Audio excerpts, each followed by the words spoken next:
Langit di atas garis depan Ukraina kembali menjadi panggung bagi pertarungan teknologi paling mutakhir. Di tengah perang yang semakin mengandalkan rudal presisi dan drone, Angkatan Udara Ukraina mengumumkan sebuah klaim yang langsung menyita perhatian dunia. Mereka berhasil menjatuhkan sebuah jet tempur Su-35 Rusia dalam operasi di sektor timur. Su-35 selama ini dikenal sebagai salah satu tulang punggung kekuatan udara Rusia dengan kemampuan tempur yang dirancang untuk mendominasi pertempuran jarak jauh maupun jarak dekat. Namun, seperti banyak peristiwa lain dalam perang ini, klaim tersebut masih menunggu verifikasi independen. Apakah ini benar-benar pukulan besar bagi Moskow atau justru babak baru dalam perang informasi yang terus menyertai konflik?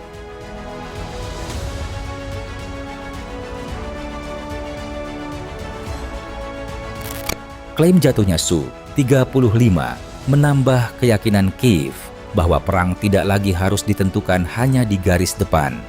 Memasuki akhir Juni, Ukraina mulai menjalankan strategi yang lebih ambisius, menyerang sumber daya yang memungkinkan Rusia terus berperang. Presiden Volodymyr Zelensky menggambarkan operasi jarak jauh sebagai upaya untuk mengurangi kemampuan Moskow membiayai dan menopang operasi militernya.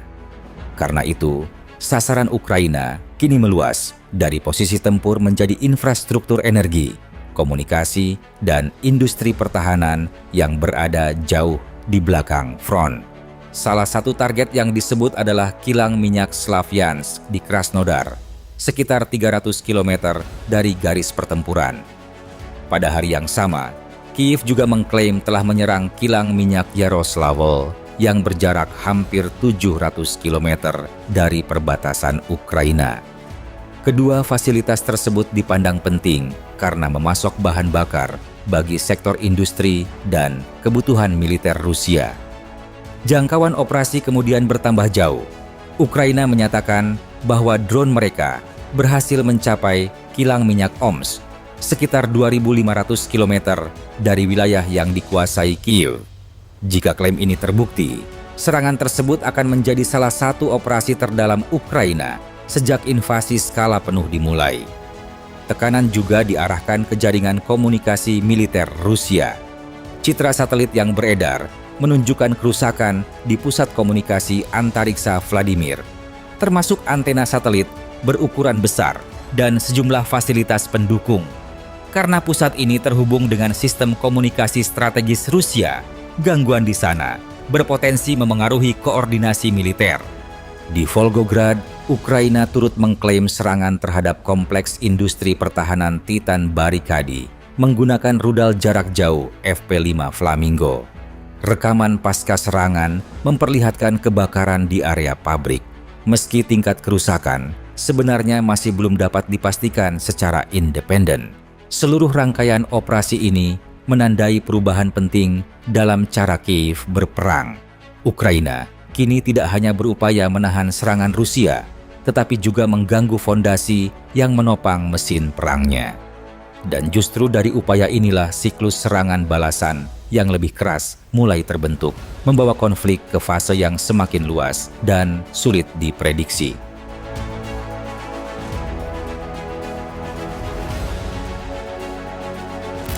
Moskow kemudian menjawab dengan tekanan yang lebih luas.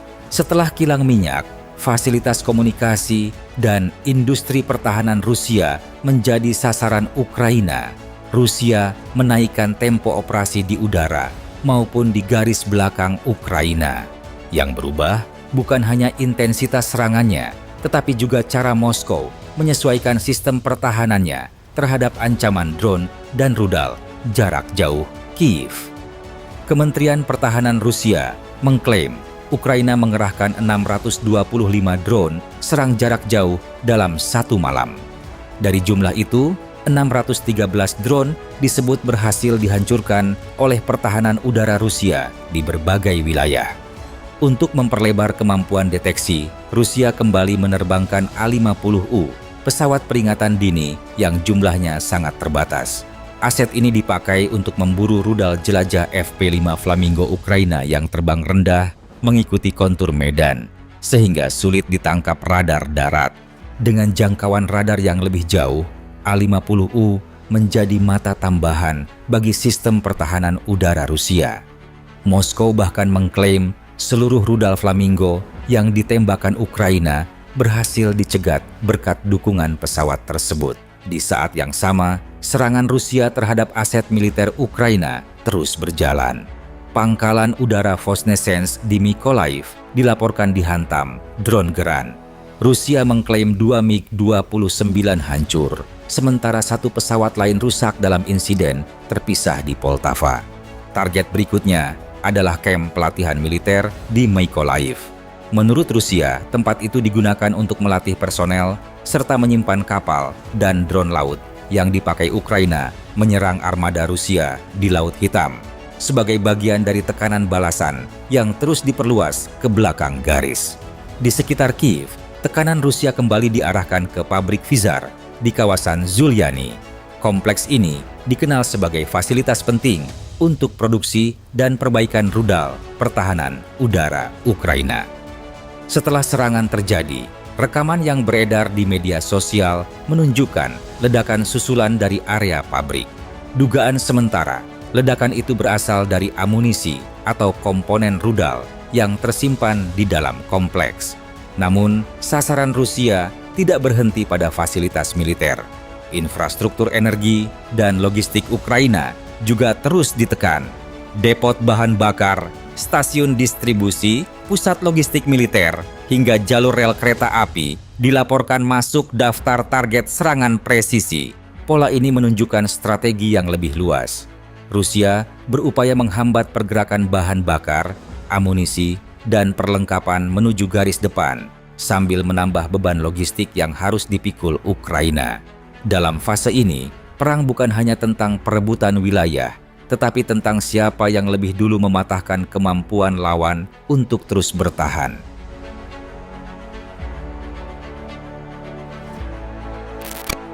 Awal Juli menjadi momen ketika perang kembali menghantam jantung Ukraina. Dalam satu malam, menurut Presiden Zelensky, Rusia meluncurkan ratusan drone dan puluhan rudal ke berbagai wilayah, menjadikannya salah satu serangan udara terbesar tahun ini. Di antara banyak titik yang terkena, kawasan Vishnev di dekat Kiev segera menjadi pusat perhatian. Bukan hanya karena besarnya kobaran api, melainkan karena ledakan susulan yang terus terjadi setelah serangan usai. Pola semacam ini sering diasosiasikan dengan kebakaran di lokasi penyimpanan amunisi, sehingga memunculkan dugaan bahwa fasilitas tersebut memiliki fungsi militer. Di media dan jejaring sosial, muncul spekulasi bahwa gudang itu menyimpan amunisi kiriman barat, termasuk peluru depleted uranium. Namun, hingga kini, belum ada bukti independen yang dapat memastikan klaim tersebut. Perdebatan kian memanas setelah mantan anggota parlemen Ukraina, Igor Mosichuk, mempertanyakan keberadaan fasilitas yang diduga terkait militer di dekat kawasan hunian. Sementara itu, rumor yang mengaitkan lokasi tersebut dengan proyek nuklir juga beredar luas, meski sama sekali belum didukung fakta yang dapat diverifikasi. Yang pasti, insiden di Vishnev menegaskan satu hal. Garis pemisah antara medan tempur dan wilayah belakang kini semakin kabur, seiring eskalasi perang yang terus meningkat di kedua sisi.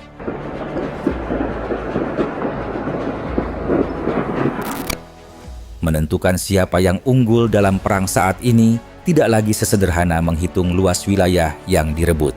Rusia dan Ukraina sama-sama mampu melukai lawannya, tetapi dengan cara yang berbeda. Bagi Rusia, ancaman terbesar kini datang jauh dari garis depan. Serangan drone Ukraina yang berulang ke kilang minyak, depot bahan bakar, dan infrastruktur logistik mulai menimbulkan gangguan nyata. Di beberapa wilayah, warga harus mengantre berjam-jam untuk mendapatkan bensin. Artinya, Kiev berhasil memindahkan sebagian beban perang ke wilayah Rusia sendiri, sesuatu yang sulit dibayangkan pada awal invasi. Sebaliknya, Ukraina menghadapi tekanan yang lebih berat di langitnya sendiri.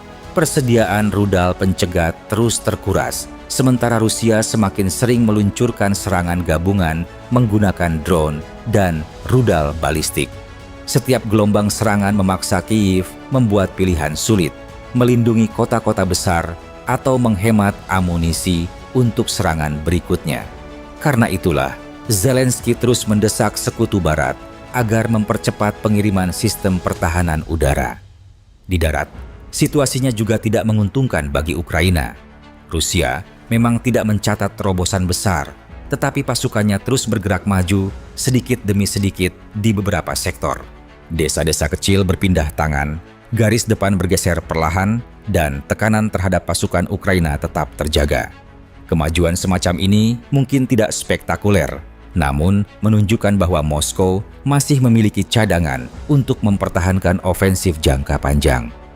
Gambaran akhirnya adalah sebuah keseimbangan yang tidak simetris. Ukraina unggul dalam perang jarak jauh dan mampu mengganggu ekonomi serta industri Rusia. Namun dalam perang konvensional di garis depan, inisiatif masih lebih banyak berada di pihak Moskow. Karena itu, tidak ada pemenang yang jelas untuk saat ini. Kedua negara masih yakin dapat memperbaiki posisinya masing-masing, sehingga peluang diplomasi tetap dibayangi keyakinan bahwa perang belum mencapai titik yang memaksa salah satu pihak untuk mengalah.